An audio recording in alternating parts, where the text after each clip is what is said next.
வேதத்தை எல்லாரும் திறந்து ஆதியாகமம்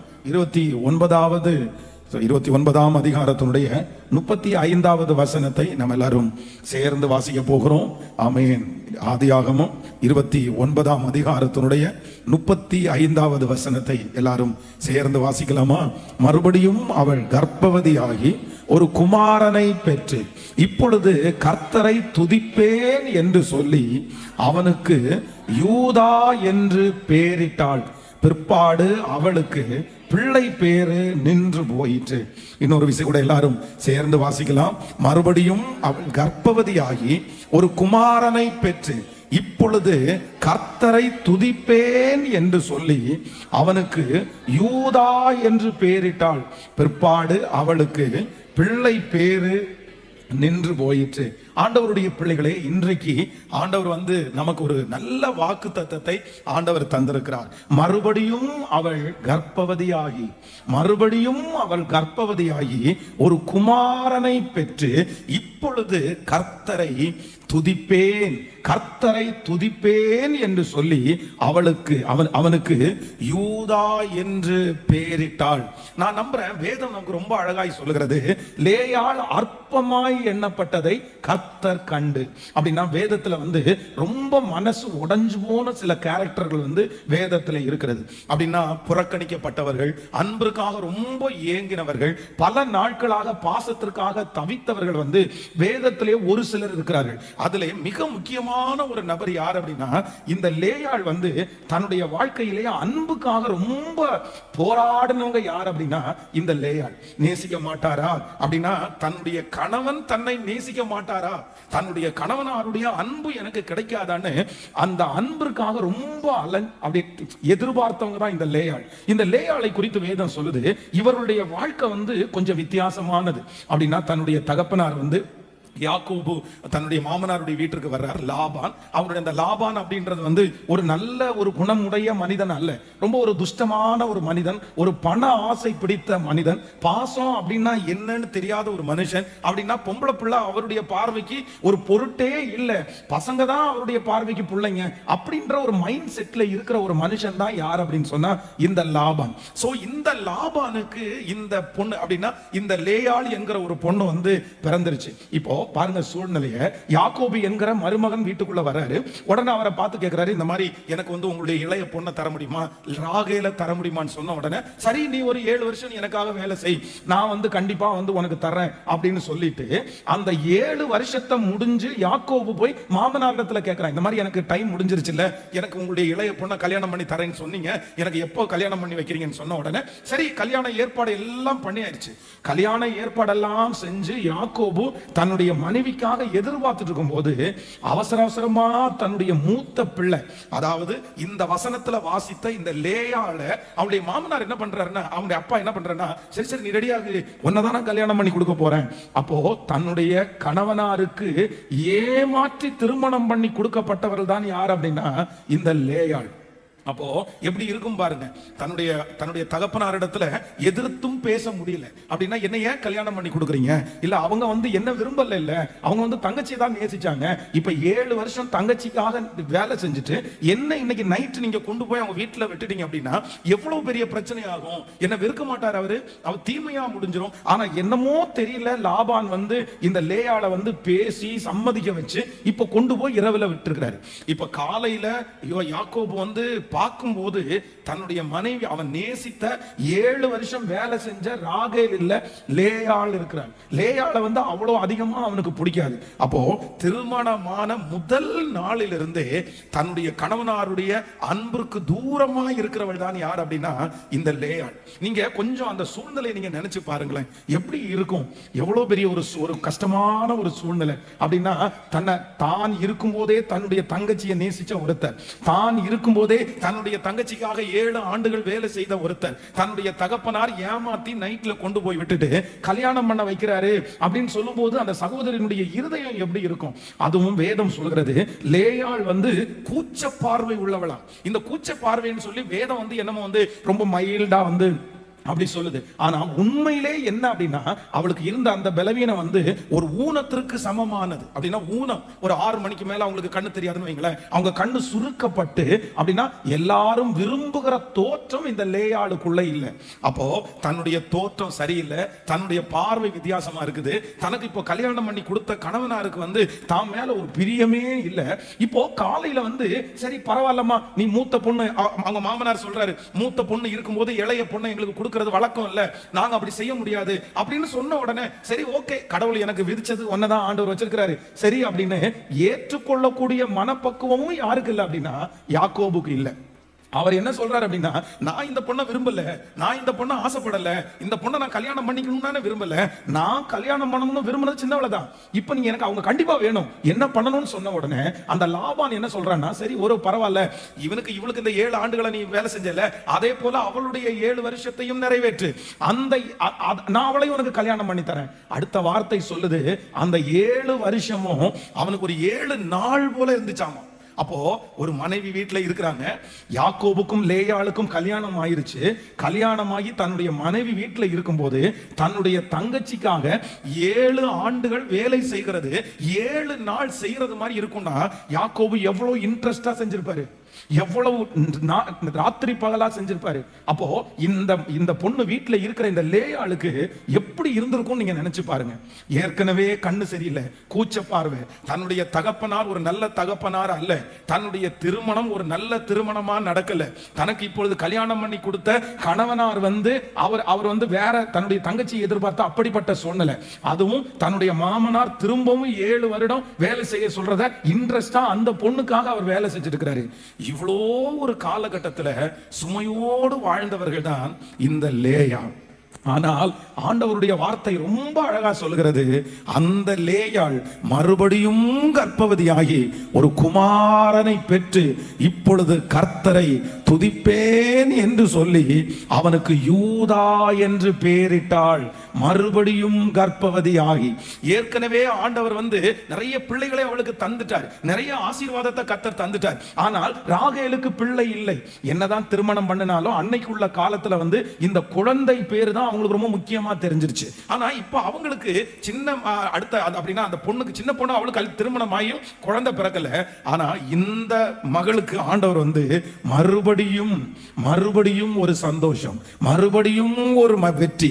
தான் சிறுமைப்பட்ட இடத்திலே, தான் அவமானப்பட்ட இடத்திலே, தன்னை நேசிக்கிறதற்கு யாருமே இல்லை என்று சொல்லி நினைத்த அந்த இடத்திலே தன்னை கவனிப்பதற்கோ தன்னை விசாரிப்பதற்கோ யாருமே இல்லை என்ற அந்த இடத்துல மறுபடியும் ஆண்டவர் லேயாளை கர்த்தர் நினைத்து ஒரு குமாரனை கர்த்தர் கொடுத்து கர்த்தரை துதிக்க வைத்தார். ஆமென்.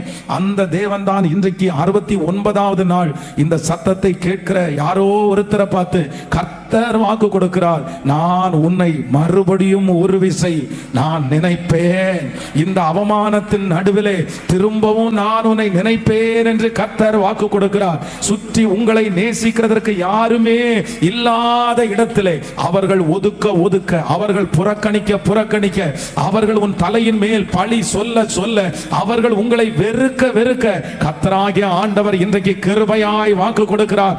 அந்த லேயாளை நினைத்த கர்த்தர் உங்களை மறுபடியும் நினைப்பார். நீங்கள் மறுபடியும் கர்த்தரால் நினைக்கப்படுவீர்கள்.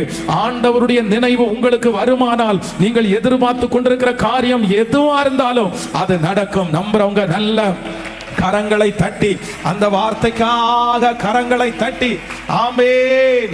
மறுபடியும் லேயாளை நினைத்த கர்த்தர். ஹல்லேலூயா.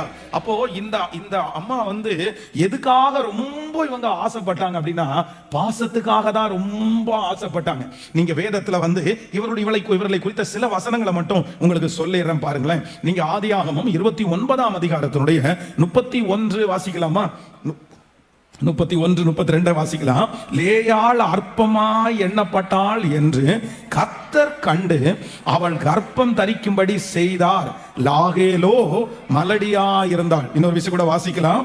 ஆமென். லேயாள் அற்பமாய் எண்ணப்பட்டாள் என்று கர்த்தர் கண்டு அவள் கர்ப்பம் தரிக்கும்படி செய்தார். இப்போ 32வது வசனத்தை வாசிக்கலாம். 32. லேயாள் கர்ப்பவதியாகி ஒரு குமாரனை பெற்று கர்த்தர் என் சிறுமையை பார்த்தருளினார். ஆமென். இப்பொழுது என் புருஷன் என்னை நேசிப்பார் என்று சொல்லி அவனுக்கு ரூபன் என்று பெயரிட்டாள். அப்போ ஃபர்ஸ்ட் முதலில் வேதம் சொல்லுது, லேயாள் அற்பமா எண்ணப்பட்டதை கர்த்தர் கண்டு. லேயாள் அற்பமா எண்ணப்பட்டதை கர்த்தர் கண்டு. அப்போ ஒரு வீட்டுல திறமசாலியான ஒரு பொண்ணு இருக்கா, அழகான ஒரு பொண்ணு இருக்கா, ஆனா கூச்ச பார்வையான ஒரு பொண்ணு இருக்கா, புறக்கணிக்கப்பட்ட ஒரு பொண்ணு இருக்கா. ஒரு பொண்ணு வேணும் வேணும் வேணும் அப்படின்னு கேட்கப்படுற ஒரு பொண்ணு, ஒரு பொண்ணு வந்து ஆசைப்படுறது மாதிரி ஒரு பொண்ணு, ஆனா ஒரு பொண்ணு யாருமே விரும்பாத ஒரு பொண்ணு. ஆனா ஆண்டவருடைய பார்வை யார் மேல போயிருச்சுன்னா, அற்பமாய் எண்ணப்பட்ட லேயாள் அற்பமாய் எண்ணப்பட்டாள் என்று கர்த்தர் கண்டு. நான் விசுவாசிக்கிறேன், சிலர் வந்து நம்மை அற்பமாய் நினைக்கிறதற்கு காரணம் வந்து கர்த்தர் உங்களை உயர்த்தும்படியாக. நீங்க வேலை செய்யற இடத்துல அற்பமா நினைக்கிறாங்களா? உங்களுடைய வீட்டுல அற்பமா நினைக்கிறாங்களா? உங்களை சுற்றி இருக்கிற நிறைய இடங்களில் நீங்க அற்பமா எண்ணப்படுகிறீர்களா? நான் விசுவாசிக்கிறேன், யார் அற்பமா எண்ணப்படுகிறார்களோ அவர்கள் மேல கர்த்தருடைய கண்கள் படுகிறது. அவர்கள் பக்கத்துல கர்த்தர் வருகிறார். அவர்களுக்கு நீதி செய்கிறதற்கு ஆண்டவர் நல்லவராய் இருக்கிறார். இந்த செய்தியை கேட்டுக்கொண்டிருக்கிற நீங்கள் யார் அற்பமாக நினைக்கப்பட்டாலும் நான் நம்புகிறேன், எந்த இடத்துல நீங்கள் அற்பமாக நினைக்கப்படுகிறீர்கள் அந்த இடத்திலே கர்த்தர் உங்களை காணும்படியாய் அற்புதம் செய்கிறவர். அப்போ லேயாள் அற்பமா எண்ணப்பட்டதை கர்த்தர் கண்டு இப்ப முதலாவதாக என்ன பண்றான்னா ஒரு பிள்ளையை கொடுக்கிறார். உடனே இந்த லேயாள் என்ன வைக்கிறாங்கன்னா, இப்பொழுதும் என்னுடைய கணவர், இப்பொழுதும் என்னுடைய புருஷன் என்னை நேசிப்பார் என்று சொல்லி அவனுக்கு ரூபன். அப்போ இந்த லேயாளுடைய மனசுல என்ன இருக்கு அப்படின்னு சொன்னா, இப்போவாவது என்னுடைய கணவனாரு அன்பிற்காக, அப்படின்னா தன்னுடைய கணவனாருடைய அன்பிற்காக நெடுநாள் காத்திருந்தது யார் அப்படின்னு சொன்னா இந்த லேயாள். ஆனா என்ன கிடைக்கல அப்படின்னு சொன்னா, இந்த அன்பு அவளுக்கு கிடைக்கல. இப்போ நெக்ஸ்ட் அடுத்து இரண்டாவது ஒரு பிள்ளை பிறகுது பாருங்க. 33வது வசனத்தை வாசிக்கலாமா? 33வது வசனம். மறுபடியும் அவள் கர்ப்பவதியாகி ஒரு குமாரனை பெற்று நான் அற்பமா எண்ணப்பட்டதை கர்த்தர் கேட்டருளினாள்.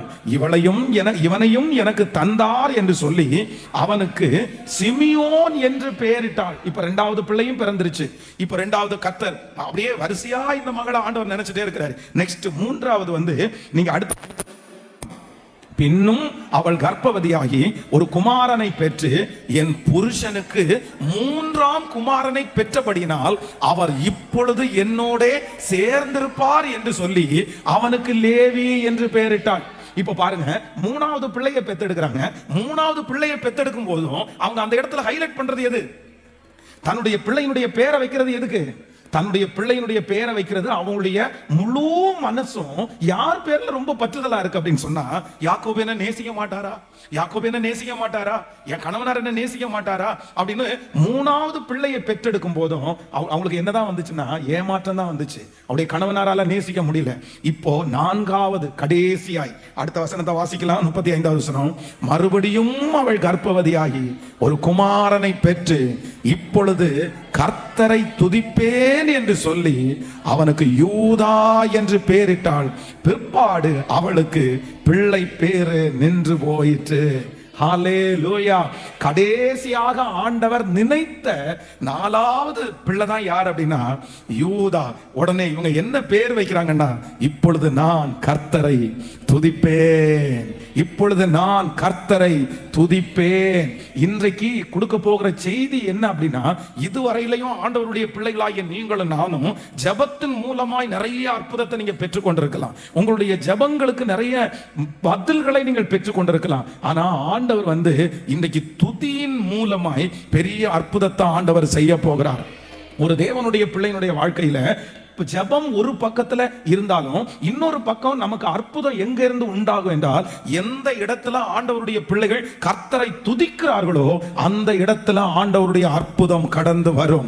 ஆமென். லேயாளை நினைத்து நான்காவதாக ஆண்டவர் ஒரு ஆசீர்வாதத்தை கொடுத்து கர்த்தர் அவளை துதிக்க வைக்கிறது உண்மையானால், நான் விசுவாசிக்கிறேன் இந்த 100 days ஜெபம் முடிகிறதற்குள்ள கர்த்தர் மறுபடியும் உங்களை நினைச்சு, மறுபடியும் உங்க பிள்ளைய நினைச்சு உங்களுடைய என்னுடைய வாயிலிருந்து கர்த்தர் துதியை உண்டு பண்ண போகிறார். நீங்களும் நானும் துதிக்க போகிறோம். நம்முடைய சிறுமையை கர்த்தர் மாற்ற போகிறார். கர்த்தர் மறுபடியும் நமக்கு ஒரு ஆசீர்வாதத்தை கொடுத்து இனி உங்களுடைய வாய் நகைப்பினாலும் கம்பீர சத்தத்தினாலும் கர்த்தரை துதிக்கிற துதியினாலும் உங்களுடைய நாவுகளை கர்த்தர் நிரம்ப பண்ண போகிறார். நீங்க நான் விசுவாசிக்கிற நம்ம துதிக்க போகிறோம். உங்க வாயிலிருந்து கர்த்தரை துதிக்கிற சத்தம் வரப்போகிறது.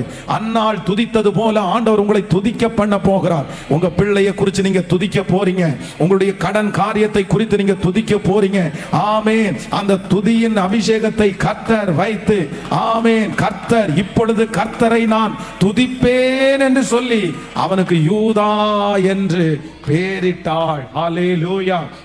சோ இந்த லேயாள இவ்வளவு பெரிய சூழ்நிலையில ஆண்டவருடைய கண்கள், ஆண்டவருடைய ஆசீர்வாதம் லேயாள் பேரிலே அப்படியே இருந்து கொண்டே இருந்தது. ஆனா கடைசியில பாத்தீங்கன்னா இந்த யாக்கோபு லேயாள் ராகேல தான் ரொம்ப நேசிப்பார். ராகேல் பெற்றெடுத்த 2 பிள்ளைங்க. ஒண்ணு யார் அப்படின்னா யோசேப்பு. 2வது அவள் மரணம் அடைகிற நேரத்தில் பெற்றெடுத்த 2வது பிள்ளை யார் அப்படின்னா பென்யமீன். அவங்க தான் 2 பிள்ளையும் பெற்றெடுத்து அந்த போகிற அந்த டிராவல் டைம்லயே அவங்க இறந்துட்டாங்க. ஆனா இந்த ராகேலை குறித்து நீங்க வேதத்துல வாசிக்கும் போது எடுத்து ஒரே ஒரு வசனத்தை வாசிச்சு அப்புறம் போயிடலாம் நம்ம. ஆமென். ஆதியாகமம் 49வது அதிகாரத்தினுடைய 49ஆம் அதிகாரம் 29வது வசனத்தை வாசிக்கலாமா? ஆமென். 49ஆம் அதிகாரத்தினுடைய நீங்க 49ஆம் அதிகாரம் 29. பின்னும் அவர்களை நோக்கி, நான் என் ஜனத்தாரோடே சேர்க்கப்பட்டு போகிறேன். ஏத்தனான எப்ரோனின் நிலத்தில் உள்ள குகையிலே என் பிதாக்கள் அண்டையிலே அடக்கம் பண்ணுங்கள் என்று கட்டளையிட்டு அந்த குகை கானான் தேசத்திலே மம்ரேக்கு எதிரான மக்பேலா எனப்பட்டு நிலத்தில் இருக்கிறது. அதை நமக்கு சொந்தமான கல்லறை பூமியா இருக்கும்படி ஆபிரகாம் ஏத்தியனாகிய எப்ரோனின் கையிலே அதற்குரிய நிலத்தோடே வாங்கினார். அங்கே ஆபிரகாமையும் அவன் மனைவியாகிய சாராயையும் அடக்கம் பண்ணினார்கள். அங்கே ஈசாக்கையும் அவர் மனைவியாகிய ரெபேக்காளையும் அடக்கம் பண்ணினார்கள். அங்கே லேயாளையும் அடக்கம் பண்ணினேன். அங்கே லேயாளையும் அடக்கம் பண்ணினேன். அடுத்த ஒரு வசனத்தை வாசிக்கலாம். அந்த நிலமும் அதில் இருக்கிற குகையும் ஏத்தின் புத்திரர் கையிலே கொல்லப்பட்டது என்றான். யாக்கோபு தன் குமாரருக்கு கட்டளையிட்டு முடிந்த பின்பு அவன் தன் கால்களை கட்டிலின் மேல் மடக்கி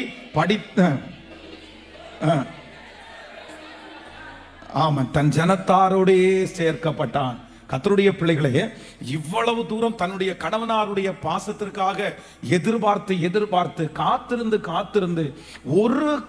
எந்த பிள்ளை பிறக்கும் போதும் அவருடைய அன்பு அவர்கள் பக்கத்தில் அவங்களால கொண்டு வர முடியாட்டாலும் கடைசி வரையிலையும் அன்பிற்காக ஏக்கத்தோட இருந்தாலும் ஆனா ஆண்டவருடைய கரிசனை மட்டும் யாரோட இருந்துட்டே இருந்துச்சுன்னா லேயாளோட இருந்துட்டே இருந்துச்சு. ஆண்டவர் சொல்லிட்டே இருந்தாரு, மகளே இல்ல, நான் உன்னை நினைக்கிறேன், நீ என்னுடைய பிள்ளைதான், நான் உன்னை ஆசீர்வதிக்கிறேன், எல்லாரோடையும் உன்னை நான் விசேஷமானவளாய் நான் வைத்திருக்கிறேன். இவங்க எல்லாருக்கும் கிடைக்கிறத விட உனக்கு நான் பாரு இவ்வளவு சுலபமா ஈஸியா நான் தந்துட்டேன். உன் கணவனாருடைய அன்பு கூட உனக்கு கிடைக்கல, ஆனா நான் உன்னை கர்ப்பம் தரிக்கும்படி பண்ணினேன். உனக்காக பாரு அடுத்த ஒரு கர்ப்பத்தை நான் அடைச்சு வச்சிருக்கிறேன். அப்போ ஆண்டவருடைய பிள்ளைகளே, இன்றைக்கு நீங்களும் நானும் மனுஷனுடைய அன்பிற்காக காத்திருக்கணும்னு அவசியம் இல்லை. சில நேரத்துல சிலருடைய நேசத்தை நம்ம எந்த விதத்திலும் கொண்டு வர முடியாது. இவங்க என்ன நேசிக்கிறதுக்காக என்னென்னமோ நீங்க செய்யலாம். மனுஷனுடைய நேசத்தை பொருட்களாலையும் மனுஷனுடைய நேசத்தை பணத்தினாலையும் கண்டிப்பாக வாங்க முடியாது. அப்படி அவங்க நேசிக்கிறவங்க உண்மையா அவங்க மனசுல இருந்து வரணும். ஆனா நம்முடைய ஆண்டவர் அப்படிப்பட்டவர் அல்ல. அவரை கொஞ்சம் நம்ம நேசிச்சாலே போதும், நம்மை நேசித்து நமக்கு அற்புதம் செய்கிறதற்கு கர்த்தர் வல்லவரா இருக்கிறார். இந்த சத்தத்தை கேட்கிற ஏதோ ஒரு சகோதரி ஒருவேளை லேயாளை போல நீங்க இருக்கலாம். பாஸ்டர், இந்த லேயாளுடைய வாழ்க்கையும் என் வாழ்க்கையும் ஒண்ணுதான், எனக்கு யாருடைய பாசமும் கிடைக்கல, என் தகப்பனாருடைய பாசம் எனக்கு இல்லை, என் கணவனாருடைய பாசம் எனக்கு இல்லை, என் பிள்ளைகளுடைய பாசம் எனக்கு இல்லை. ஆனா நான் பாசத்திற்காக ஏங்குறேன், பாசத்திற்காக நான் எதிர்பார்த்துட்டு இருக்கிறேன். ஆனா ஒன்று நினைத்துக் கொள்ளுங்கள், லேயாள் அற்பமா எண்ணப்பட்டதை கர்த்தர் கண்டார். லேயாளோடு ஆண்டவர் இருந்தால், லேயாளுக்கு அற்புதத்தை ஆண்டவர் செய்தால், அவளுடைய மன விருப்பத்தின்படியே கடைசி மரணம் அடையும் போது யாருக்கும் கிடைக்காத ஒரு பாக்கியம் அந்த யாக்கோபனுடைய கல்லறையிலே, ஆபிரகாமனுடைய கல்லறையிலே அடக்கம் பண்ணுகிற அளவிற்கு கர்த்தர் இதுதான் அவனுடைய கணவனார் என்று கர்த்தர் அதிலையும் ஆறுதல் படுத்தினார். ஆமென். உங்களுக்கும் எனக்கும் யாருடைய அன்பு இருக்குதுன்னா கர்த்தர் அன்பு இருக்கிறது. மனுஷனுடைய அன்பிற்காக தேடி தேடி போகாதீங்க. மனுஷன் நேசிக்கணுன்றதற்காக உங்களுடைய வாழ்நாட்களை நீங்க வீணடிக்க வேண்டாம். சில நேரத்தில் எந்த மனுஷனுடைய அன்பையும் நம்ம பக்கத்துல திருப்ப முடியாது. அதற்கு நேராக நம்முடைய பாசத்தை, நம்முடைய நேசத்தை கர்த்தர் சமூகத்திலே, அவர் உங்களுக்கு நேசகுமாரன், அவர் உங்களுக்கு நேசகுமாரன், அவர்தான் உங்களுக்கு பரம தகப்பன், அவர்தான் உங்களை நேசிக்கிற கர்த்தர். அவருடைய அன்பு மாறவே மாறாது. அவர் வாக்கு கொடுக்கிறார், நீ எப்படிப்பட்டவளாய் இருந்தாலும், நீ கருப்பாய் இருந்தாலும், நீங்கள் அழகற்றவர்களாய் இருந்தாலும், மற்றவருடைய பார்வைக்கு நீங்கள் எப்படி தெரிந்தாலும், கர்த்தர் பார்வைக்கு நீங்கள் பூரண அழகுள்ளவர்கள். இந்த சத்தம் பிரசங்கிக்கப்படும் போது நிறைய சகோதரிகளை கர்த்தர் தட்டி எழுப்புகிறார். இல்ல, உங்க மூலமாய் யூதா பிறப்பிக்கப்பட போகிறார், உங்க மூலமாய் சன்னதியை கர்த்தர் உருவாக்க போகிறார். ஆமே. 12 கோத்திரத்திலே 2 பேரை தவிர மற்ற எல்லாரையும் கர்த்தர் சுமந்தெடுக்கிற பாக்கியத்தை கர்த்தர் லேயாளுக்கு தான் கர்த்தர் தந்தாள். அற்பமா எண்ணப்படுகிறவர்களுக்கு அதிகமான பங்கு கொடுக்கிற கர்த்தர். கர்த்தர் இன்னைக்கு தீர்க்க தரிசனமாய் வாக்கு கொடுக்கிறார். மகளே, உனக்கு அதிகமான ஒரு பங்கை நான் தருவேன், முக்கியமான ஒரு பங்கை நான் தருவேன். அற்பமா எண்ணப்பட்ட உங்கள் மேல் கர்த்தருடைய அன்பு, கர்த்தருடைய பாசம். நல்ல கைகளை தட்டி, இல்ல யார் நேசிக்காட்டா என்ன, யார் உங்களை விரும்பாட்டி என்ன, யார் உங்களை பயன்படுத்தினா என்ன, ஏசப்பா சொல்றாரு. ஆமென். கர்த்தர் அற்பமா எண்ணப்படுகிறதை கண்டு, கர்த்தர் கண்டு, கர்த்தர் கண்டு. ஹல்லேலூயா. ஆமே. இந்த லேயாளுக்கு வந்து கடைசி நிமிஷத்துல ஆண்டவர் பிதாக்களுடைய கல்லறையிலே சேரக்கூடிய ஒரு பாக்கியத்தை ஆண்டவர் தந்தார். ஆமென். சில நேரத்துல அப்படிதான், மனுஷனுடைய எதையுமே நம்மளால எடுக்க முடியாது. ஆனா கர்த்தர் மட்டும் என்ன பண்ணுவார்னா, நான் உனக்கு போதும், நான் உனக்கு போதும், உங்களுக்கு இயேசு போதும், அவருடைய அன்பு போதும், அவர் போதும். நான் நம்புறேன், நீங்க திரும்பி பார்த்தீங்கன்னா உங்களை விட அழகுள்ளவங்க இருக்கிறத விட, உங்களை விட திறமசாலிகள் இருக்கிறத விட, உங்களை விட நேசத்திற்குரியவர்கள் இருக்கிறத விட கர்த்தர் உங்களை எப்படி வச்சிருப்பார்னா ரொம்ப நல்லா வச்சிருப்பாரு. உங்களுக்கு நிறைய பலன் இருக்கும், உங்களுக்கு ஆரோக்கியம் இருக்கும், ஆண்டவர் உங்களை நல்லா வச்சிருப்பாரு. ஆமே. ஆனா உங்க மனசு வந்து இன்னொரு பக்கமா எனக்கு ஒண்ணும் இல்லைன்னு நினைக்க வேண்டாம். கர்த்தர் பார்வையிலே நீங்களும் நானும் ஸ்பெஷல். ஹல்லேலூயா. இன்றைக்கு இந்த 69வது நாள் ஆண்டவருடைய வார்த்தைக்காக எதிர்பார்க்கும் போது ஆண்டவர் எனக்கு கொடுத்த வார்த்தை என்ன அப்படின்னா, நான் இன்னும் நான் கர்த்தரை துதிப்பேன் என்று சொல்லி, நான் கர்த்தரை துதிப்பேன் என்று சொல்லி அவனுக்கு யூதா என்று பெயரிட்டாள். ஆண்டவருடைய பிள்ளையே, இன்றைக்கு நம்ம என்ன ஆரம்பிக்க போறோம்னா, இதுவரையிலும் நீங்க ஜெபம் பண்ணி நிறைய அற்புதத்தை பெற்றுக்கொண்டீங்க. ஆனா இப்போ ஒரு காலத்தை கர்த்தர் கொடுக்க போறாரு. நீங்க துதிச்சு அற்புதத்தை பெற்றுக்கொள்ளுகிற காலம் ஆரம்பமாக போகிறது. நீங்க கர்த்தரை துதிப்பீர்கள், அது அற்புதமாய் நடக்கும். ஆமென். இஸ்ரவேல் ஜனங்களுக்கு முன்பாக எரிகோ கோட்டை பிரம்மாண்டமாய் நின்றது. அந்த கோட்டையை யாராலும் தகர்த்து எரிய முடியவில்லை. ஆனா வேதம் சொல்லுகிறது, இஸ்ரவேல் ஜனங்கள் அந்த எரிகோ கோட்டைக்கு முன்பாக கர்த்தரை துதிக்க துதிக்க எரிகோ கோட்டை இடிந்து விழுந்தது. இன்றைக்கு கர்த்தர் இந்த 69வது நாள் உங்களுக்கு வாக்கு கொடுக்கிறார். ஒரு துதியின் அபிஷேகம் உங்களுக்குள்ளே வேணும். உங்க பிள்ளைக்காக இதுவரைக்கும் நீங்கள் ஜெபித்தீர்கள், இனி உங்க பிள்ளைக்காக துதிக்க ஆரம்பிங்க. உங்க கணவனருக்காக இதுவரையும் ஜெபிச்சீங்க, இனி நீங்க துதிக்க ஆரம்பிங்க. இதுவரைக்கும் உங்களுடைய கடனுக்காக நீங்க ஜெபம் பண்ணுனீங்க, ஆனா ஆவியானவர் இப்ப வாக்கு கொடுக்கிறாரு, இனி நீ ஜெபம் இல்ல, இனி நீ துதிக்க ஆரம்பி. எல்லா காரியம் உங்க முன்பாக இருக்கிற சகல பிரச்சனைக்கும் இனி துதியினால் அற்புதத்தை கர்த்தர் தரப்போகிறார். கர்த்தரை நான் எக்காலத்திலும் ஸ்தோத்தரிப்பேன், அவர் துதி எப்போதும் என் வாயிலே இருக்கும். ஹல்லேலூயா. கர்த்தருக்கு தட்டி எழுப்புகிறார். சிலரை என்ன பண்ணுங்கன்னா, நீங்க துதிக்க ஆரம்பிங்க. நீங்க துதிக்க ஆரம்பிங்க.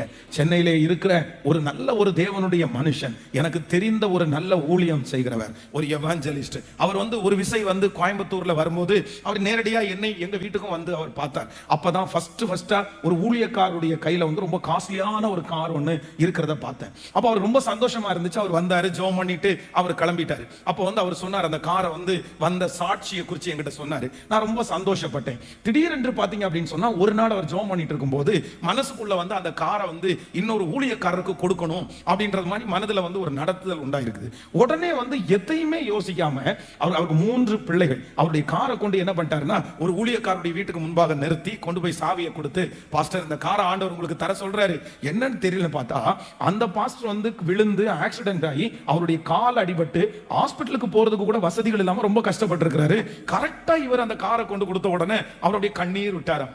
இவர் காரை கொண்டு போய் விட்டுட்டு திரும்ப வீட்டுக்கு வந்துட்டாரு. அப்ப ஜெபம் பண்ணிட்டே இருந்தாராமா. உடனே அவருடைய ஊழியத்தினால தொடப்பட்ட ஒரு தேவனுடைய பிள்ளை, பாஸ்டர் ஆண்டவர் உங்களுக்கு ஏதோ ஒன்று செய்யணும்னு நினைக்கிறாரு, நான் உங்களுக்கு என்ன வாங்கி கொடுக்கலாம்னு சொல்லி அவங்க என்னன்னா இந்த XL6 அப்படின்ற ஒரு கார், அந்த காரை அவருக்கு வாங்கி கொடுத்தாங்க. அப்ப அந்த ஷோரூம்ல இருந்து அந்த காரை எடுத்துட்டு வீட்டுக்கு போகாம ஒரு தோட்டத்துக்குள்ள அந்த காரை கொண்டு போய் நிறுத்தி அந்த தோட்டத்துக்குள்ள ஏசியை ஆன் பண்ணி விட்டுட்டு அந்த கார்ல உட்கார்ந்து ஜெபம் பண்ண ஆரம்பிச்சாராம். அப்ப ஜெபத்தை ஸ்டார்ட் பண்ணி வேற ஒண்ணுமே பண்ணல, அவர் துதிக்க மட்டும் ஆரம்பிச்சாராம். ஆண்டவரே, இந்த வாகனத்தை நீர் எனக்கு தந்ததற்காய் உமக்கு ஸ்தோத்திரம். நீர் என்னோடு கூட இருக்கிறீர் என்று நான் அறிந்து கொள்கிறேன். இந்த வாகனம் இத்தனை ஆண்டுகள் எனக்கு உழைக்க போவதற்காய் நன்றி.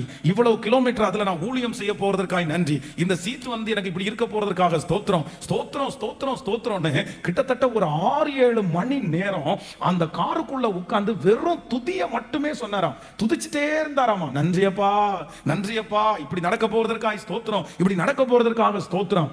நீங்க ஒரு ஆச்சரியமான ஒரு சாட்சியை சொன்னார். எனக்கு ரொம்ப பிரமிப்பா இருந்துச்சு. பாஸ்டர், நான் துதிச்சு ஒன்னொன்னா துதிச்சேன். அந்த ஸ்டீரிங்காக ஆண்டவரை துதிச்சேன், அந்த பிரேக்குக்காக ஸ்தோத்திரம் ஆண்டவரேன்னு சொன்னேன், இதுல பெட்ரோல் அடிக்கிறதுக்கு நீ பணம் கொடுக்க போறதுக்காக ஸ்தோத்திரம்னு சொன்னேன். ஒன்னொன்னா சொல்லி ஸ்தோத்திரம் பண்ணினேன். என்னுடைய அந்த 6 மணி நேரம் துதிய முடிக்கும் போது ஒரு கால் வந்துச்சு, ஒரு போன். அவங்க போன் பண்ணி சொன்னாங்க, கொஞ்ச நாளைக்கு முன்னாடி உங்களுடைய ஊழியத்திற்காக நீங்க ஒரு சுராஜி மஸ்தா ஒரு வேன் கேட்டிருந்தீங்கல்ல, அந்த வேன் கிட்டத்தட்ட 19 லட்சத்துக்கு மேல நீங்க கேட்டீங்கல்ல, உங்களுக்கு 20 lakhs உங்களுடைய அக்கௌண்ட்டுக்கு அனுப்பிட்டோம், நீங்க போய் அந்த வேனை வாங்கிக்கணும். ஐயோ, எனக்கு அந்த சாட்சி இன்னும் ரொம்ப விரிவா எனக்கு சொன்னாரு. எனக்கு அப்படியே கண்ணீரே வந்துருச்சு. ஐயோ, ஆண்டவர் செய்கிற அற்புதம். அதனால ஆண்டவருடைய பிள்ளைகளே, இதுவரைக்கும் நீங்க எத்தனையோ ஜெபம் பண்ணிட்டீங்க, ஆண்டவர் அந்த ஜெபத்தை கேட்டுட்டாரு, உங்க ஜெபத்திற்கு கர்த்தர் பதில் அனுப்பிட்டாரு. ஆனா இப்ப நம்ம ஒண்ணு பண்ண போறோம். இனி துதிக்கிற நாள் வரப்போகிறது. இனி நம்ம துதிக்க போகிறோம். ஹல்லேலூயா.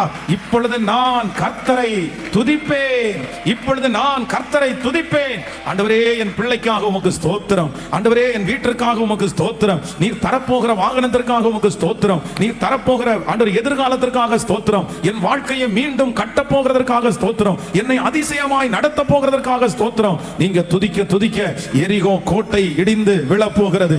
துதிக்க துதிக்க ஆண்டவருடைய அற்புதம் நடக்க போகிறது. ஆமென். துதிக்க துதிக்க சிறைச்சாலையினுடைய கதவுகளை எல்லாம் கர்த்தர் திறக்க போகிறார். 69வது நாள் கர்த்தர் வாக்கு கொடுக்கிறார், உன்னுடைய துதியினால் சகலத்தையும் நீ திருப்பிக் கொள்ளுவாய். துதிக்க துதிக்க அற்புதம் நடக்க போகிறது. ஆமென். அப்போஸ்தலர் 16ஆம் அதிகாரத்துல நம்ம வாசிக்கும் போது 16ஆம் அதிகாரத்தினுடைய 36, 37வது வசனத்தை வாசிப்போமே. ஆனால் அப்போஸ்தலர் 16ஆம் அதிகாரத்தினுடைய 36, சிறைச்சாலைக்காரன் பவுலுக்கு இந்த வார்த்தைகளை அறிவித்து உங்களை விடுதலை ஆக்கும்படி அதிகாரிகளை கட்டளை அனுப்பினார்கள். ஆகையால் நீங்கள் இப்பொழுது புறப்பட்டு சமாதானத்தோட போங்கள் என்றான். அதற்கு பவுல், ரோமராகிய எங்களை அவர்கள் நியாயமாய் விசாரியாமல் வெளியரங்கமாய் அடித்து சிறைச்சாலையிலே போட்டார்கள். இப்பொழுது எங்களை விடுதலை ஆக்குறார்களோ? அப்படி அல்ல, அவர்களே வந்து எங்களை வெளியே அழைத்து அனுப்பிவிடட்டும் என்றான். இங்க என்ன அப்படின்னா, பவுலும் சீலாவும் சிறைச்சாலையிலே அடைக்கப்படுகிறார்கள். நீங்க இதனுடைய முன்பான உள்ள வசனங்களை வாசிப்பீர்கள் என்றால் ரொம்ப அழகா இருக்கும். அவருடைய கைகள் கால்கள் கட்டப்பட்டிருக்கிறது. ஆனா அந்த சிறைச்சாலையில அவர்களுக்கு என்ன ஒரு மகிமை வந்துச்சுன்னா, ஒரு துதியின் அபிஷேகத்தை ஆண்டவர் அவங்க மேல கட்டளையிட்டார். உடனே இவங்க என்ன ஆரம்பிச்சாங்கன்னா, கை கால கட்டப்பட்டிருக்க, ஆனா வாய் கர்த்தரை துதிக்கிறது மாதிரி இருக்குல்ல, வாயை யாராலையும் கட்டி போட முடியல. அதனால இவங்க அந்த சிறைச்சாலையில கர்த்தரை துதிக்கிறாங்க. கர்த்தரை துதிச்ச உடனே அவருடைய கட்டுகளிலிருந்து விடுதலை உண்டாகிறது. சிறைச்சாலை கதவுகள் திறக்கிறது. அங்கே இருக்கிற சிறைச்சாலை அதிகாரி கதவு திறந்திருக்கிறத பார்த்த உடனே அவன் தன்னை சூசைட் பண்ணிக்கிறதுக்காக கத்தி எடுத்துட்டு வரான். இல்ல இல்ல, இனி உனக்கு எந்த கேடும் செய்யாது. நீங்கள் 25வது வசனத்துல வாசிக்கும் போது, நடுராத்திரியிலே பவுலும் சீலாவும் ஜெபம் பண்ணி தேவனை துதித்து பாடினார்கள். காவலில் வைக்கப்பட்டவர்கள் அதை கேட்டுக்கொண்டு இருந்தார்கள். அடுத்த வசனம், சடுதியிலே சிறைச்சாலையின் அஸ்திபாரங்கள் அசையும்படியாய் பூமி மிகவும் அதிர்ந்தது. உடனே கதவுகள் எல்லாம் திறவுண்டது.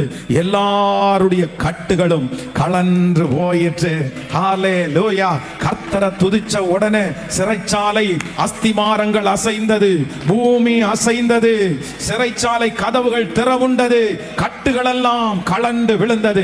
நல்ல கரங்களை தட்டி ஸ்தோத்திரம் ஸ்தோத்திரம், அற்புதம் செய்ததற்காக ஸ்தோத்திரம், என்னை அதிசயமாய் நடத்த போகிறதற்காக ஸ்தோத்திரம். எல்லாரும் அப்படியே கொஞ்ச நேரம் துதிக்கலாம். எல்லாரும் நல்லா துதிங்க.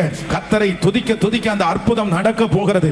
ஆமென். உங்க முன்னாடி இருக்கிற அந்த பிரச்சனைக்காக கர்த்தரை துதிங்க. அந்த எரிகோ கோட்டையை நீங்க வீழ்த்தினதற்காக ஸ்தோத்திரம் அப்பா. அந்த கணவன் மனைவிக்குள்ள ஒரு ஐக்கியம் வந்ததற்காக ஸ்தோத்திரம்ப்பா. அந்த தடைகள் விலகினதற்காக ஸ்தோத்திரம்ப்பா. ஆண்டவரே, என்னுடைய எதிர்காலத்திலே நீர் என்னை பயன்படுத்த போகிறதற்காய் ஸ்தோத்திரமப்பா. இப்பொழுது இருக்கிற அத்தனை அவமானம் நிந்தைகள் எல்லாம் ஆசீர்வாதமாய் மாறுகிறதற்காய் ஸ்தோத்திரம். கர்த்தர் எனக்காக யுத்தம் பண்ணுகிறதற்காக ஸ்தோத்திரம். நன்றி நன்றி. ஹல்லேலூயா. ஸ்தோத்திரம் ஸ்தோத்திரம். என் பிள்ளையினுடைய திருமணம் ராஜா வீட்டு திருமணம் போல நடக்க போகிறதற்காக ஸ்தோத்திரம். லேயாள் அற்பமா எண்ணப்பட்டதை கண்டு ஒரு பிள்ளையை கொடுத்த தேவன் எனக்கு அப்படி செய்ய போகிறதற்காக ஸ்தோத்திரம். நான் நிந்தையை அனுபவித்த அந்த இடத்திலே என்னை கீர்த்தியும் புகழ்ச்சியுமாய் வைக்க நல்ல ஸ்தோத்திரம் ஸ்தோத்திரம்.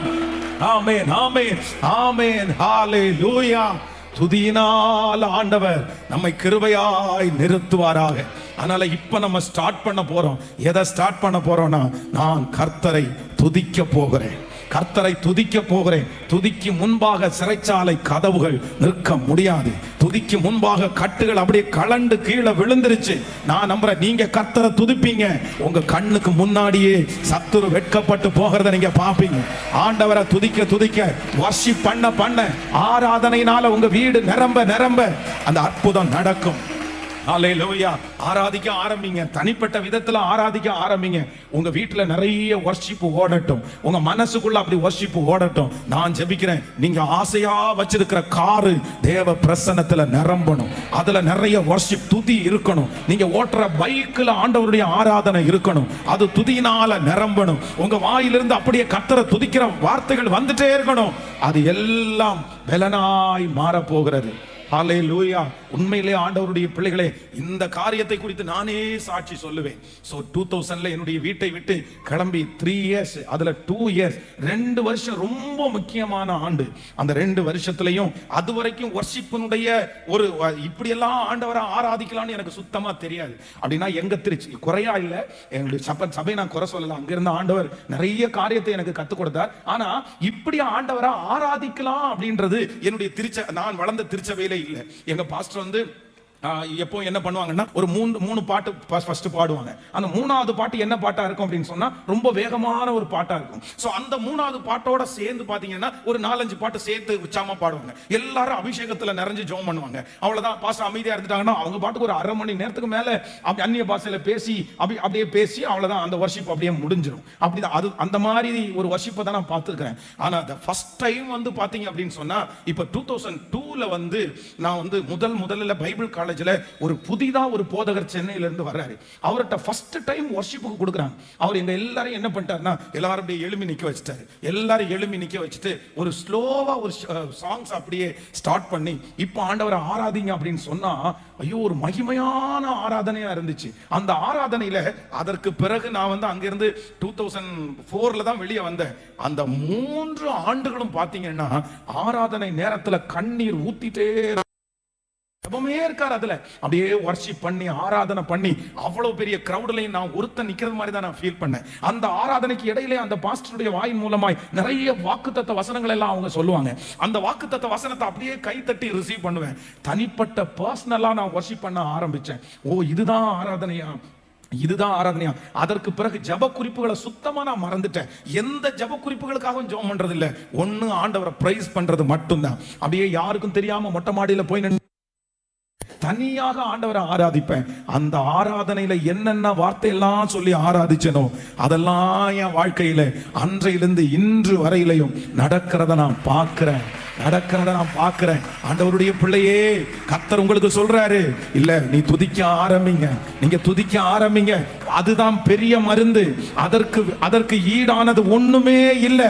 நீங்க துதிக்க துதிக்க எப்பேற்பட்ட கோட்டையா இருந்தாலும், ஆமென், ஹல்லேலூயா. எரிகோ கோட்டையை மனுஷனால தகர்க்க முடியாது. எரிகோ கோட்டையினுடைய மதில் சுவர் மிகவும் பலன் வாய்ந்தது. ஆனா துதிக்கு முன்பாக அந்த எரிகோ கோட்டை நிற்க முடியவில்லை.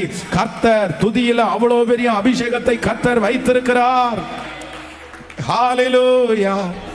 இதுவரைக்கும் இந்த சத்தத்தை கேட்கிற நிறைய பேரு, நீங்க பெற்றுக்கொண்ட ஆசீர்வாதம், நீங்க பெற்றுக்கொண்ட விடுதலை கிட்டத்தட்ட 75% எதுல தான் பெற்றுக்கிட்டீங்கன்னா உங்க ஆராதனையில தான் எல்லாம் வந்துச்சு. உண்மைதானே? நீங்க ரொம்ப வர்ஷிப் பண்ணீங்க, நீங்க மனசு விட்டு கர்த்தரை ஆராதிச்சீங்க, நீங்க ஆராதனையில அழுது அப்படியே ஆராதிச்சீங்க. நீங்க ஆராதிக்க கிருபை பெருகுச்சா இல்லையா? அப்ப இன்னைக்கு ஆண்டவருடைய பிள்ளைகளாகிய நீங்க திரும்பவும் அந்த ஆராதனையை கையில எடுங்க. நீங்க ஆராதனையை கையில எடுங்க பிரதர். நீங்க நடக்கும்போது ஆராதிங்க பிரதர், நீங்க அமரும் போது ஆராதிங்க பிரதர், நீங்க டிராவல் பண்ணும் போது நீங்க ஆராதிங்க சிஸ்டர். எப்பொழுதும் சங்கீதக்காரன் சொன்னது போல என் வாயில என்ன இருக்கும்னா, கர்த்தரை நான் எக்காலத்திலும் நான் நம்புறேன். இனி கிட்டத்தட்ட ஒரு 30 days தான் இருக்குது, ஒரு 30 நாள் தான் இந்த ஜெபம் இருக்குது.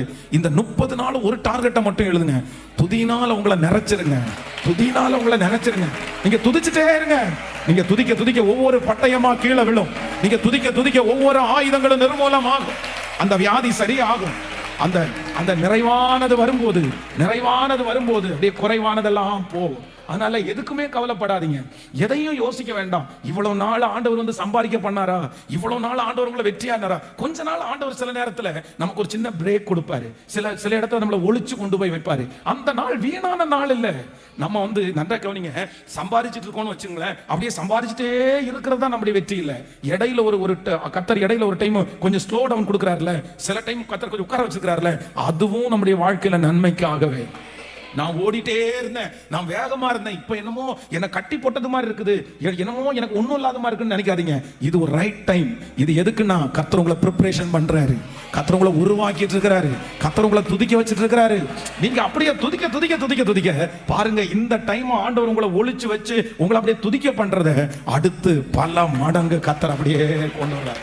அதனால துதிச்சு தானே இது வரைக்கும் வெற்றி அடைஞ்சீங்க, துதிச்சு தானே இவ்வளவு லெவலுக்கு வந்தீங்க. நீங்க துதிக்கிற ஆளா இல்லைன்னா அந்த இடத்துல உங்களை கொண்டிருப்பாங்க. நீங்க உயிரோடையே இருந்திருக்க முடியாது, நீங்க வாழ்ந்திருக்கவே முடியாது. இது வரைக்கும் உங்களை காப்பாற்றினதே நீங்க துதிச்ச துதி. உங்களுடைய ஆராதனை தான் உங்களை அக்கினி மதிலா பாதுகாக்கிறது. அந்த ஆராதனையை இந்த 69வது நாளிலிருந்து திரும்ப எடுக்க ஆரம்பிச்சிருங்க.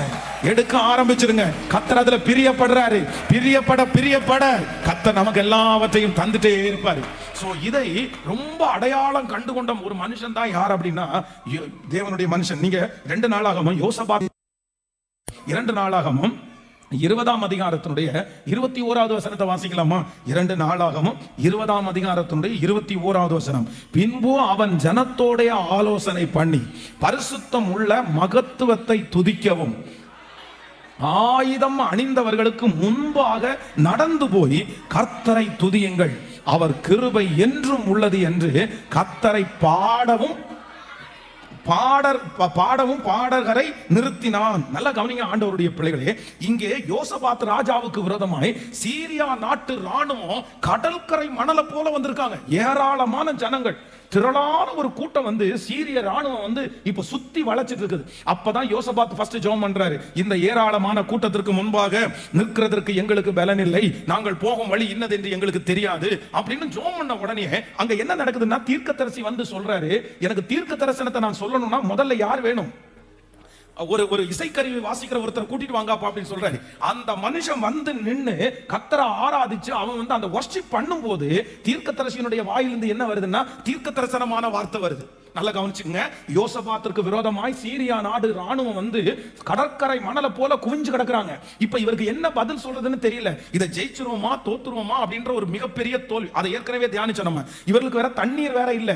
இவங்க ரொம்ப ஒரு மோசமான ஒரு சூழ்நிலையில் இருக்கிறாங்க. அப்ப தீர்க்கதரிசியின் இடத்துல போய் விசாரிக்கிறாங்க, என்ன பண்ணலாம், இந்த யுத்தத்தை நாங்க கண்டினியூ பண்ணவா, நாங்க இதை ஜெயிச்சிருவோமான்னு கேட்கும்போது தீர்க்கதரிசி என்ன சொல்றாரு அப்படின்னா, இல்ல இசைக்கருவி துதிக்கிற ஒருத்தனை கூட்டிட்டு வாங்கன்னு சொல்லி அந்த மனுஷன் துதிக்க துதிக்க இவருக்குள்ள தீர்க்க தரிசனம் வருது. இதை இப்ப யாரு பார்த்துட்டு இருக்காங்கன்னா யோசபாத் பார்த்துட்டு இருக்காரு. தீர்க்க தரிசனம் முடிச்சிட்டு தீர்க்க தரிசி எல்லாம் போயிட்டாரு. ஆனா இந்த யோசபாத் என்ன பண்றாருன்னா, ஃபர்ஸ்ட் வொர்ஷிப் பண்றவங்களை செலக்ட் பண்ணுங்கப்பா. நல்லா கவனிச்சுங்க. இங்க என்ன நடக்குது? என்ன நடக்குது? யுத்தம் நடக்குது. சீரியா நாட்டு ராணுவம் அங்க வந்திருக்குது, இவங்க நாட்டு ராணுவம் அங்க வந்திருக்குது. ஆனா யோசபாத் யாரை கூப்பிடுறாரு அப்படின்னா, என்ன பண்றேன்னா, எப்ப ஆயுதம் பிடிச்சிருக்கிறவங்க எல்லாம் பின்னாடி உட்காருங்க, AK-47 67 எல்லாம் உட்காரவங்க பின்னாடி நில்லுங்க. அவங்களுக்கு முன்னாடி முதல்ல யாரை நிப்பாட்டலாம்?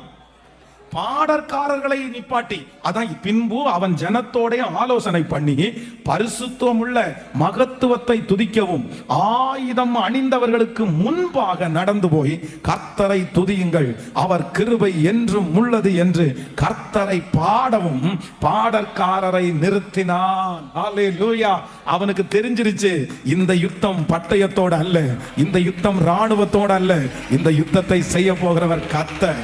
உடனே அவர் என்ன பண்றாருன்னா, முன்னாடி பாடகர்களை நினைச்சு கர்த்தரை துதிங்கப்பா, ஆயுதம் அணிஞ்சவங்க எல்லாம் பின்னாடி நில்லுங்க அப்படின்னு ஆண்டவரை துதிக்க துதிக்க அந்த யுத்தத்திலே இந்த மனுஷன் யோசபாத் பெரிய வெற்றியை கிருபையாய் கர்த்தர் கொடுத்தார். பிரதர், ஆயுதத்தை எல்லாம் பின்னாடி போகலாம், ஆமேன். யுத்த வீரர்கள் எல்லாம் பின்னாடி நிக்கட்டும். நீங்க முன்னாடி எதை எடுத்துக்கொண்டு போங்கன்னா, துதியின் ஆயுதம், துதியின் ஆயுதம். எத்தனை பேர் விசுவாசிக்கிறீங்க? நீங்க இந்த கிருபைக்காக ஜெபம் பண்ணலாமா?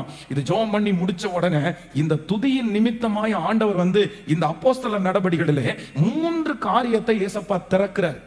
அந்த 3 காரியத்தையும் உங்களுக்கு சொல்லி உங்க எல்லாருக்காக ஜெபிக்க போறேன். இப்ப எதுக்காக நம்ம ஜெபிக்க போறோம்னா, என் மேல ஒரு துதியின் அபிஷேகத்தை இன்னைக்கு வாங்காம நான் இந்த இடத்தை விட்டு போக மாட்டேன். இந்த சத்தத்தை கேட்கிற பிள்ளைகளும் எந்த இடத்துல இருந்தாலும் உங்க மேல இப்போ ஒரு துதியின் அபிஷேகம். கவனிங்க, எரிகோ கோட்டை விழுந்தது துதியினால, நீங்க ஆசீர்வதிக்கப்பட்டது துதியினால. இப்ப யோசபாத் லட்சக்கணக்கான படை வீரர்களுக்கு முன்பாக என்ன காமெடியா நினைக்க மாட்டாங்க. ஆப்போசிட்ல நிக்கிற அந்த சீரியா நாட்டு ராணுவத்தினுடைய யுத்தம் பண்ற மனுஷன் வந்து என்ன முட்டாளாடா நீ, அவன் துப்பாக்கி பிடிச்சவன முன்னாடி நிப்பாட்டிருப்பான். நீங்க என்னன்னா எல்லாரையும் பின்னாடி கேட்டு பாடுறவங்களை இடை சிங்சான் சர்வீஸா நடத்துறாங்க, இல்ல என்ன சர்ச்சா நடத்துறாங்க, முன்னாடி இத்தனை பேரை பாடுறதுக்கு கொண்டு வந்து நிறுத்துற. நீ என்ன நினைச்சாலும் பரவாயில்ல, எனக்கு ஒண்ணு தெரியும், ஆராதனை வீரர்கள் துதி முன்னாடி இருக்கும் போது வெற்றி நிச்சயம். ஆமென். அதைத்தான் வேதம் சொல்கிறது. இஸ்ரவேல் ஜனங்கள் வந்து யுத்தத்திற்கு யார் போவாங்கன்னு தெரியல. இதுவரைக்கும் அவர்களுக்கு யுத்தம் பண்ணி பழக்கம் இல்ல. இன்னொன்னு என்னன்னா, அவர்கள் யுத்தம் பண்ண போகிறது சொந்த ஜனத்தாரோட. எல்லாருக்கும் ஒரே தயக்கமா இருக்குது, யாரு போறா யாரு போறா, எப்படி யுத்தத்துக்கு போறது. அப்பதான் ஆண்டவர் சொல்றாரு, யூதா முன்பு புறப்படட்டும். ஃபர்ஸ்ட் யூதா கிளம்புப்பா. யூதான்றதுக்கு என்ன அர்த்தம்னா, லேயாள் வச்ச பேரு. இப்பொழுது நான் கர்த்தரை துதிப்பேன் என்று சொல்லி அவனுக்கு யூதா என்று பெயரிட்டார். யுத்தத்திற்கு முன்பாக போகிறது, யுத்தத்திற்கு முன்பாக போறது ரூபன் அல்ல, சிமியோன் அல்ல, லேவி அல்ல, இசக்கார் அல்ல, காத் அல்ல, தான் அல்ல, நப்தோலி அல்ல. ஓ ஹalleluya. யுத்தத்திற்கு முன்பாக போகிறது யூதா.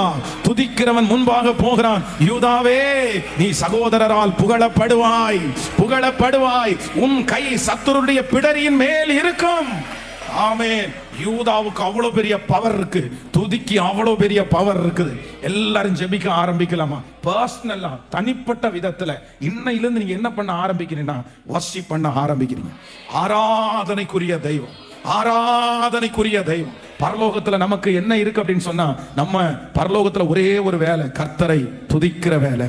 இந்த ஜனத்தை எனக்கென்று ஏற்படுத்தினேன், இவர்கள் என் துதியை சொல்லி வருவார்கள். ஆண்டவர் நம்மளை எதுக்கு ஏற்படுத்தி இருக்கிறார்னா, வெறும் பணம் சம்பாதிக்கிறதுக்கு இல்ல, இல்லனா வெறும் சர்ச்சு கட்டுறதுக்கு இல்ல, இல்லனா வெறும் கார் வாங்குறதுக்கு இல்ல. கர்த்தர் நம்மளை எதுக்கு ஏற்படுத்தி இருக்கார் தெரியுமா? அப்படியே துதிய பரலோகத்திற்கு அனுப்புகிறது. அதனாலதான் இந்த தேசம் இருக்குது, அதனாலதான் இந்த பட்டணம் இருக்குது. கர்த்தரை ஆராதிக்கிறவங்க இருக்கிறதுனால தான் தேசம் இருக்குது. தேவனுடைய ஆராதிக்கிற சத்தம் உங்க வீட்டுல இருக்கிறதுனால தான் உங்க குடும்பம் இன்றைக்கு வரைக்கும் இருக்குது. ஜெபிக்க ஆரம்பிக்கலாம். ஹalleluya. எனக்கு அந்த துதியின் மேகம் வேணும், அந்த அபிஷேகம் வேணும். கவனிங்க, அப்படியே நீங்க இன்னைக்கு ஒரு பொருத்தனையோட போங்க. ஒரு பொருத்தனையோட போங்க. இந்த 69 டேஸ்ல ஒரு பொருத்தனையோட போங்க. நான் என்ன பண்ணுவேன்னா, நான் பர்சனலா கர்த்தரை என்ன பண்ண போறேன்னா ஆராதிக்க போறேன். நீங்க இதுல ஒரு அற்புதத்தை மட்டும் பார்த்துட்டீங்கன்னு வச்சுக்கோங்களேன், அவ்வளவு ஆசீர்வாதமா இருக்கும். நான் சொல்றேன், இந்த தெரு எத்தனை தெரு இருக்குதோ இங்க இருக்கிற அத்தனை தெருவிலையும் நடந்து நடந்து ஆராதிச்சுக்கிறேன், பைக்ல போய் ஆராதிச்சிருக்கிறேன். ஆனா அந்த தெருவில் இருந்தெல்லாம் இன்றைக்கு ஆத்துமாக்களை கர்த்தர் கொண்டு வந்திருக்கிறாரு. துதிக்கு பெரிய பவர் இருக்குது, துதிக்கு பெரிய வல்லமை இருக்குது. ஹல்லேலூயா. எனக்கு அந்த கிருபை வேணும் ஆண்டவரே. ஒரு ஜெபம் பண்ணி அடுத்த பகுதிக்கு நான் போக விரும்புறேன்.